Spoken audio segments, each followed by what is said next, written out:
Olá a todos, bem-vindos à nossa segunda aula de ajustes de curvas de modelos matemáticos em dados experimentais usando o software Matemática. Nesse vídeo, então, nós falaremos sobre o que vai ser discutido nessa aula e as atividades que vocês terão, então, que realizar. Qual que é o objetivo dessa aula? Então, realmente agora fazer o primeiro ajuste de um modelo matemático em dados experimentais. No caso, é um oscilador harmônico amortecido. Esses dados, vocês vão ver, vai ser fornecido para vocês e vocês terão então essa tarefa, certo? Lógico, os próximos vídeos 2 e 3 dessa aula, vão ajudar vocês aí a cumprir essa tarefa. Bom, os objetivos secundários, né? Então, de novo, agora aprender mais um pouco sobre o software Matemática, né? Lembrando que isso daqui é só o começo de quem está tendo contato agora, né? Espero que vocês usem para muitas outras coisas, mas tá aí. E então, nessa parte, a gente vai falar mais de listas e de gráfico dessas listas, certo? Parte mais numérica, né? E lógico, falar então da parte da curva teórica, né, dos dados experimentais, e analisar os dados, né, analisar a qualidade desse ajuste pelos resíduos. Aí. E o desafio, né, é vocês então trabalhar com a parte de energia. Após fazer o ajuste, usar a função ajustada, o modelo matemático para obter então as curvas de energia potencial, energia cinética e a energia total mecânica do sistema após os ajustes. As atividades então, né? Então vocês vão a partir desse vídeo aqui assistam o vídeo 2, que é o tutorial básico do Matemática 2 aí, certo? Agora falando mais de dados numéricos. O vídeo 3 em sequência, que aí já é uma aula mesmo sobre como que a gente faz um ajuste de curva de modelo matemático em dados experimentais. No caso, a gente fala do movimento harmônico simples, certo? Um pouco mais simples e vocês vão pegar isso daqui como exemplo e aplicar, né, fazer o trabalho de vocês em cima do amortecido.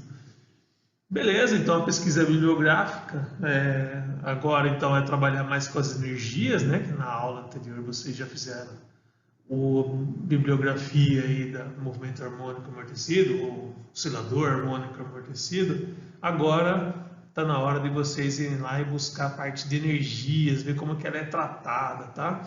Lembrando que é o caso do amortecimento aqui é o amortecimento proporcional à velocidade. E na aula de hoje a gente vai se ater ao caso subcrítico. A aula passada vocês tiveram que dar uma passada por cada um deles, né? Mas é o caso em que há sim várias oscilações lá antes do amortecimento total. Então vejam lá como que é a teoria e a gente vai confrontar, né? A ideia desse desafio de hoje aí é vocês confrontar com o que está nos livros lá. A gente vai ver que é um pouco diferente, vocês vão ver que na verdade tem muito mais detalhes nessas partes das curvas de energias do que é tratado nos livros básicos. Bom, então o entregável de novo, né, é seguir o roteiro do slide a seguir. Vocês vão ter que entregar usando essa nomenclatura aqui, vocês já sabem, e não esquecer do cabeçalho com os nomes e e-mail de cada um dos integrantes. Vamos para o roteiro. No roteiro, então, vocês vão importar lá dentro do Matemática. Agora vocês vão importar um dado fornecido, vocês vão baixar lá do site, certo? Tem lá vários arquivos, são 10 MHA, underline, aí tá lá 01, 02 até o 10. E você vai pegar o correspondente ao número do seu grupo, certo? E aí você colocou isso daí no notebook e gera o seu gráfico, né? Gráfico dos dados do movimento harmônico amortecido aí. segundo passo é vocês proporem um modelo matemático analítico que descreva esse experimento, certo?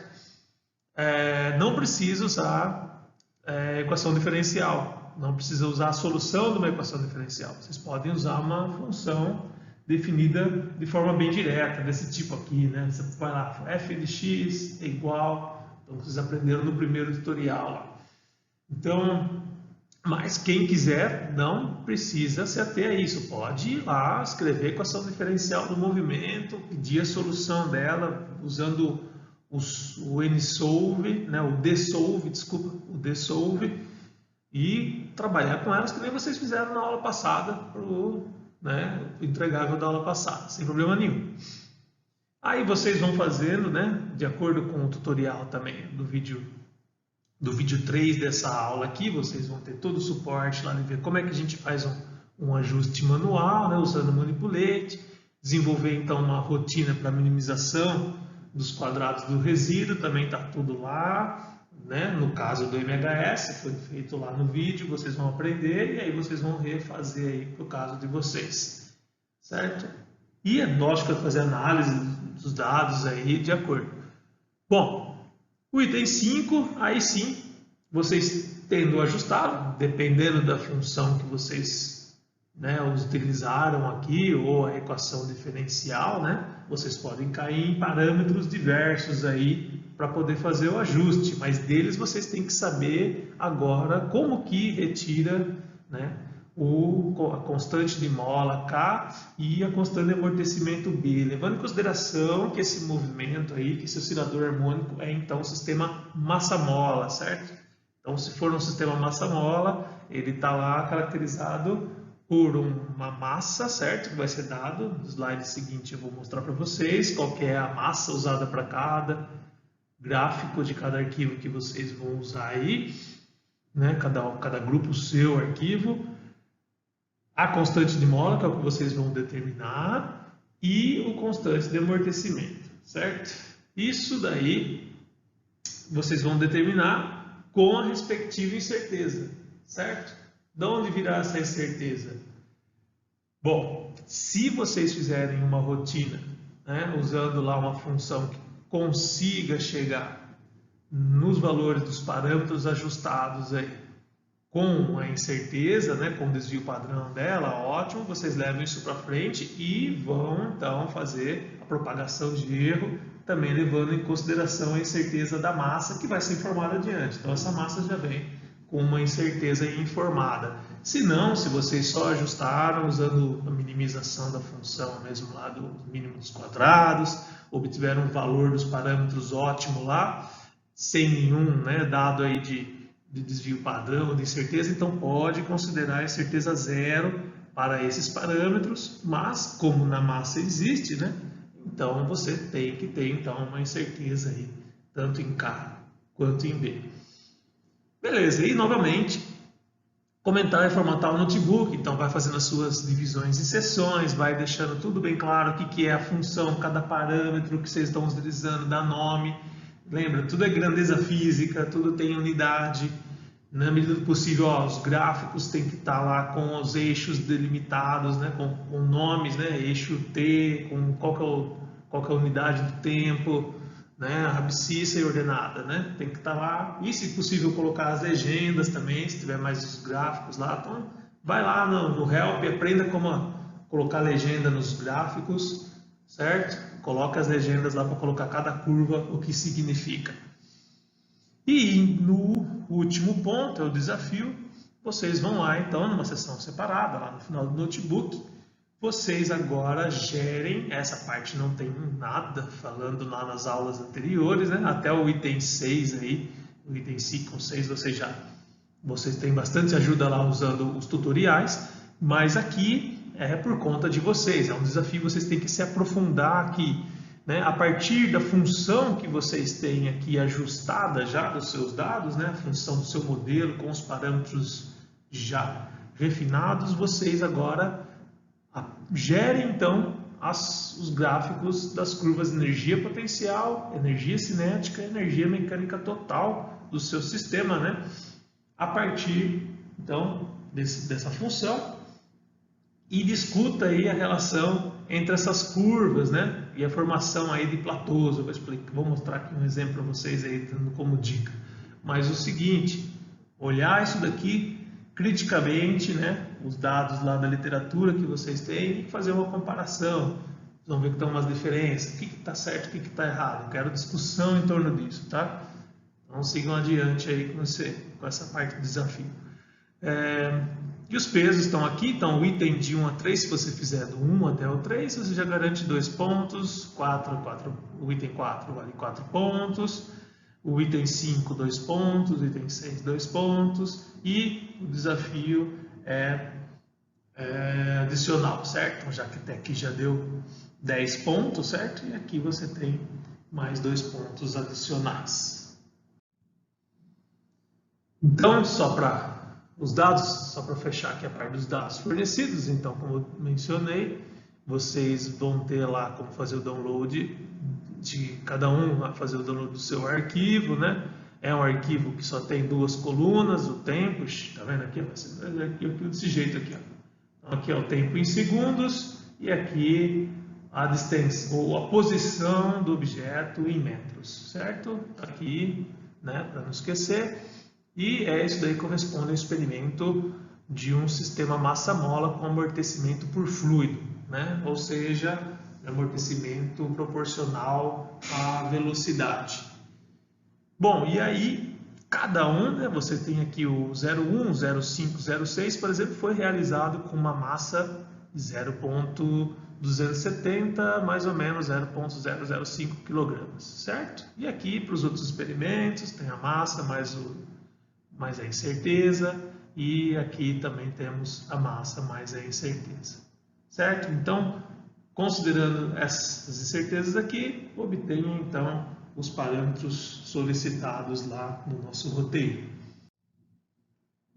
Aqui fica então como algumas dicas, né? Então, para quem deseja trabalhar com equação diferencial, tá? Dicas aí vocês vão achar em qualquer livro básico aí, certo? Se você pedir a solução disso daqui lá no matemática, ele vai retornar algo que não é exatamente isso daqui, vocês vão ver, né? Esse φ aqui, na verdade, não vai estar aqui descrito dessa forma, ele vai estar, na verdade, mais um outro seno, né? Então depende muito das condições iniciais, né? Então, mas daqui é uma forma mais enxuta de escrever. Vocês podem, então, como eu disse, definir a partir daqui, não precisa pedir a solução desse cara aqui. Né? Isso daqui é o caso já do subcrítico, né? Lembrando, e aí, lógico, lá, devido às condições aí do nosso experimento, você tem aí a relação, né, da constante de amortecimento aí, certo? Aqui é o coeficiente de amortecimento e aqui a constante de amortecimento, certo? E aqui a frequência de oscilação natural, né? Não a observada, é a natural, né? Tem a ver aí com constante de mola e assim por diante. Isso daqui vocês já sabem, decore e salteado. Então veja que isso aqui sim é a frequência observada e esse daqui é a frequência natural. Então, dicas, não precisa seguir dessa forma. E aqui, mais ou menos, o que visualmente representa a parte do desafio, né? Na parte final da aula em si, né? Do objetivo dessa aula, né? Você conseguir fazer um ajuste, então conseguir um gráfico como esse, você tem os dados experimentais em azul, você tem um modelo matemático descrevendo muito bem o nosso experimento, a diferença está lá em laranja, está lá mostrando realmente que é simplesmente um resíduo, né?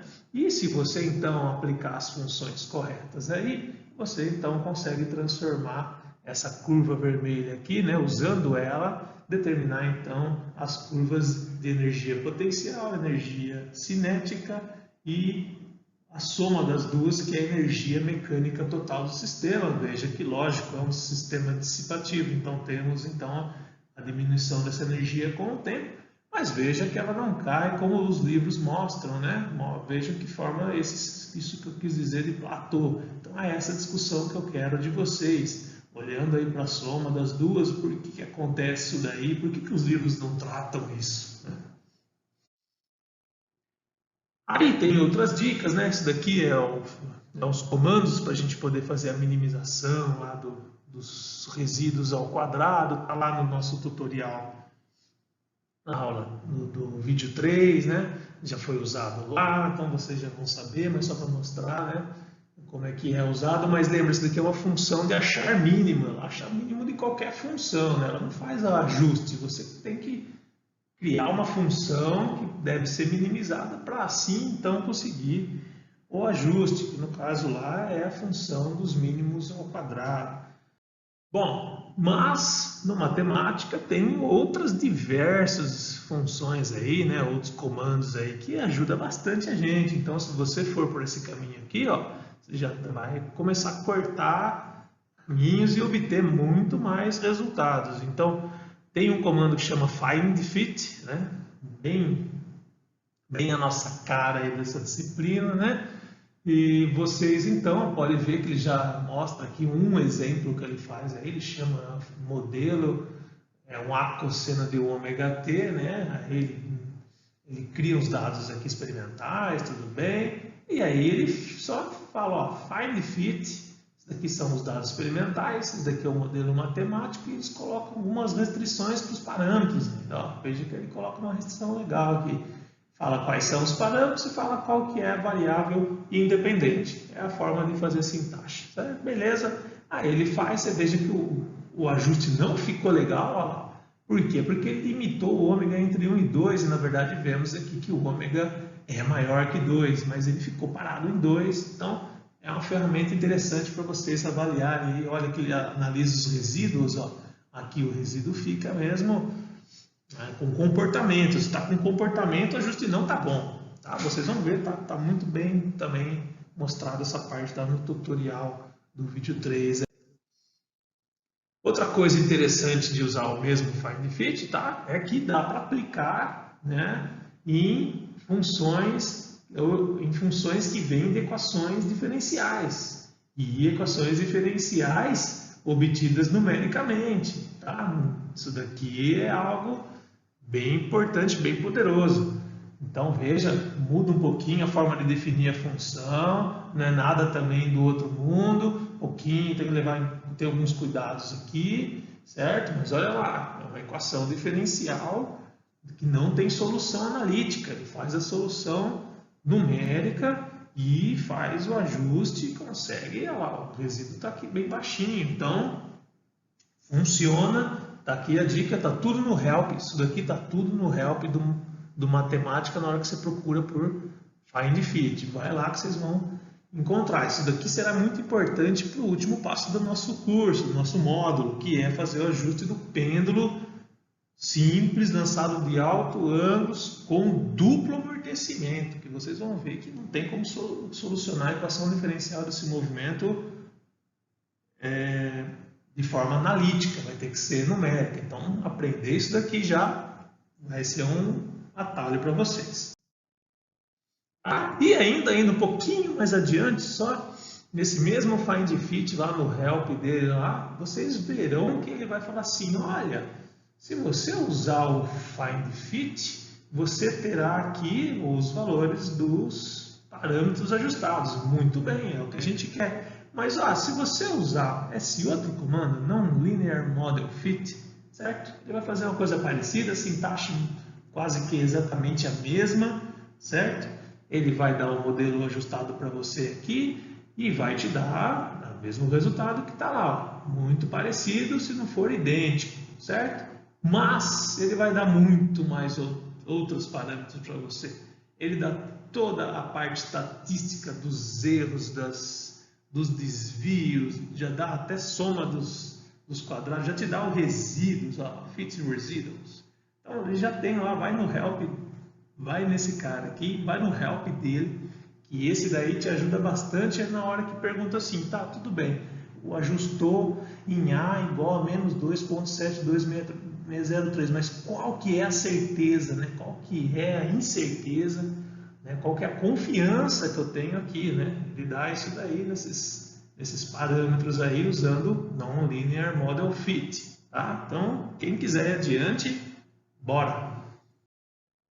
Bom, e aqui temos algo que faz eu gostar muito mais da matemática a partir da versão 12, tá? É uma função ainda experimental que eles chamam aqui, mas funciona muito bem, eu uso direto e vocês vão gostar muito, né? Depois que vocês aprenderam aí como tratar as incertezas, né? Então, conseguindo as incertezas aí pelo Nonlinear Model Fit, o que eu faço com elas, né? Então, se você propôs um modelo matemático para descrição do seu gráfico experimental e depois, a partir desse parâmetro, com a incerteza dele, você precisa fazer álgebra ainda, né? Fazer outras operações matemáticas com outros parâmetros externos também com incerteza, né? Então tem que fazer toda a propagação de incertezas que vocês aprenderam e viram que não é uma coisa tão simples fazer na mão. Ou essa função aqui faz tudo para vocês, né? Então desde expressar as incertezas, né? Então, o uso básico dele está aqui. Então, vão lá no Help, acha lá Around, tem tudo. Vou só resumir aqui os detalhes mais simples. Então, veja que ele já faz conta de expressar da forma correta. Então, aquela regrinha de que se for maior do que zero, se tiver 3 aqui o dígito, se vai usar um dígito só e tal, aí já corrige qual que é o dígito aqui, qual que é o número de dígitos significativos e etc. Tá? Isso vale para notação científica, para tudo, tá, pessoal? Olha, é mão na roda mesmo, os dois aqui não tem erro e, lógico, ele faz a parte também de propagação da incerteza. Isso é ótimo, né? Fez com soma aqui, mas qualquer operação, qualquer função que você aplicar em um número expresso pelo around já, então o valor e a incerteza, ele vai fazer então a propagação de incerteza. E outra coisa muito legal é que você pedindo um list plot de valores aí que estão expressados com around, já sai automaticamente as barras de erro. Então, olha, pessoal, essa dica aqui é muito valiosa, vale muito a pena mesmo usar o Matemática 12. E aqui eu vou só passar por alguns exemplos de ajustes que eu realizei aqui usando uma rotina que eu criei para atentar vocês a uma análise importante do resíduo, tá? Então, isso daqui é o resultado de um dos ajustes de um modelo matemático que eu propus, certo? Propus o modelo, fiz o ajuste automático, certo? Usando o comando aí Nonlinear Model Fit mesmo, mais avançado que tem. Ele chega nesse melhor ajuste aqui, que batendo o olho desse jeito aqui, meio que de longe parece estar muito bem, né? Porém, se você vai analisar aqui, né, a soma dos quadrados aqui, né? Você, a princípio, quando não compara com nada, tá muito baixo, tá ótimo, mas a gente tem aqui os que a gente chama de Qi quadrado, né? No caso aqui é um pseudo Qi, eu vou falar um pouquinho mais adiante sobre isso, mas veja que os valores estão muito altos, os valores aqui idealmente tem que estar próximo de 1, né? Idealmente, tem caso que não dá para chegar, mas aqui a gente vai chegar. Mas por que eu estou falando que essas coisas estão ruins, né? Na hora que você olha aqui, a nossa curvinha amarela, né? Que é o nosso resíduo, já dá para ver que tem um comportamento aqui que não foi descrito pelo modelo, né? Então, se a gente dá um zoom aqui, ó, dá para ver direitinho, certo? Que realmente está faltando algo, parece que tem um amortecimento aqui nos dados experimentais que está em laranja e a azulzinha aqui, a curva do modelo, não está acompanhando, porque eu estou com o modelo, né, de modelo MHS em cima de um oscilador que está sendo amortecido. Mas tudo bem, só para mostrar então que realmente dá para sentir que está faltando algo, mesmo que seja bem sutil, olhando para os resíduos, né? E aqui a comparação está com o ruído dos meus dados experimentais, tá? Dentro dessa rotina que eu desenvolvi na matemática, mais para frente eu vou passar para vocês verem com mais de cuidado e tal, nas próximas aulas, é possível aqui fazer um comando bem simples no matemática e pedir qual que é o ruído experimental. Então tem a ver com esse Noise Signal Ratio aqui, né? Tá dando 0,2% mais ou menos. Então vejam aí que esses pontos vermelhos aqui é o ruído experimental retirado dos dados experimentais lá. É o quanto que ele oscila em alta frequência, ele é obtido por um filtro de alta frequência aí. Então veja que eles residem aqui, né? E o nosso resíduo está muito além disso. E aqui eu tenho um histograma dos meus resíduos, certo? Em amarelo e em vermelho o histograma do meu ruído experimental. Veja que destoa bastante, vocês vão ver a diferença já. Próximo slide aqui, ó, como já melhorou. Então veja que eu já coloquei uma constante de amortecimento aqui, tá? Então já melhorou um pouquinho o meu ajuste. Os que estava lá em 400 e 100, né? Agora foi para 90 e 20, tá? O noise to signal ratio, na verdade, é o mesmo, porque o dado experimental é o mesmo, né? Mas olha também, ó, a soma dos quadrados diminuiu. Veja que aqui também já está começando a ficar mais próximo do ruído, né? Tô tendo um ruído aí que está uma distribuição quase que gaussiana em torno do zero. Está melhorando, mas ainda não é ideal. Mas veja, coloquei um parâmetro a mais agora de amortecimento aqui, mas ainda não chegamos lá. Aí, agora eu faço realmente um ajuste, né?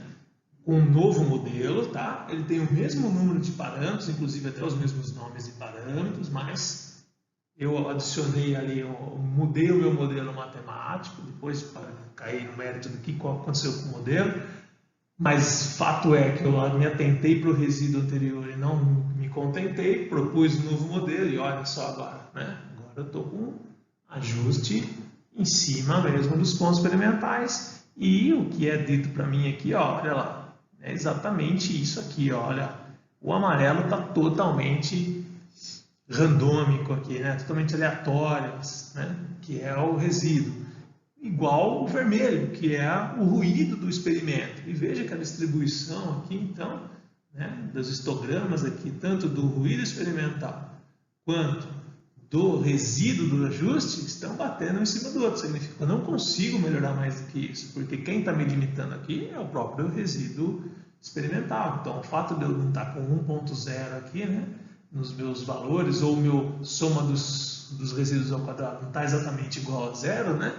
Exatamente porque meus dados experimentais são experimentais, eles já vêm com uma certa incerteza e alguns desvios do valor que deveria ser teoricamente.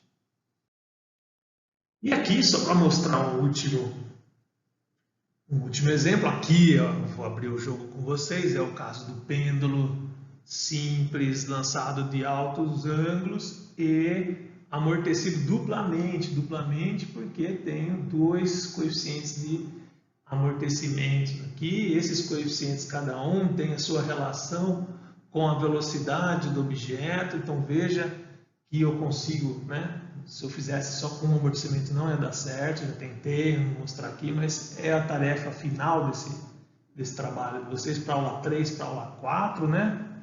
Mas o intuito aqui é mostrar para vocês que mesmo fazendo com um modelo bem complexo aí, a gente ainda vai ter um resíduo, aqui ó, um resíduo significativo, mas eu tenho que me perguntar, né, o quanto que isso daí está realmente refletindo a qualidade ou não de eu estar próximo da física lá do meu problema com o meu modelo matemático. Então veja que olhando para os resíduos, ruído experimental, né, está lá muito longe, mas essas linhas tracejadas aqui, ela me dá incerteza experimental. Eu posso informar, então, em algum momento lá, falando, olha, os meus pontos aqui eles estão até com baixo ruído, mas cada ponto experimental aqui tem uma certa incerteza de 0,01, não sei, dependendo do experimento lá, você consegue estimar isso, né? Consegue saber isso daí a partir das limites de qual ferramenta você usou para medir cada ponto, certo? Então, obtendo isso daí, você consegue, então, olhar e falar, olha, o resíduo está realmente acima, mas se eu for fazer uma medida do meu chi-square em consideração a incerteza experimental também, isso daí vai dar próximo de 2,7, eu posso ficar contente com isso, dado a complexidade do meu sistema físico aí e do meu modelo matemático aparentemente simples perto de tudo isso. Então, aqui está mostrando então o perfil dos resíduos junto com o do ruído experimental. Veja que é bem diferente, mas mesmo assim eu tenho uma tendência clara aqui de zero, né? Bom, e aqui só tenho uma anotação para vocês aí dos parâmetros aí da parte de análise de resíduos aí informada, mas isso a gente vai conversar mais adiante. É isso, pessoal.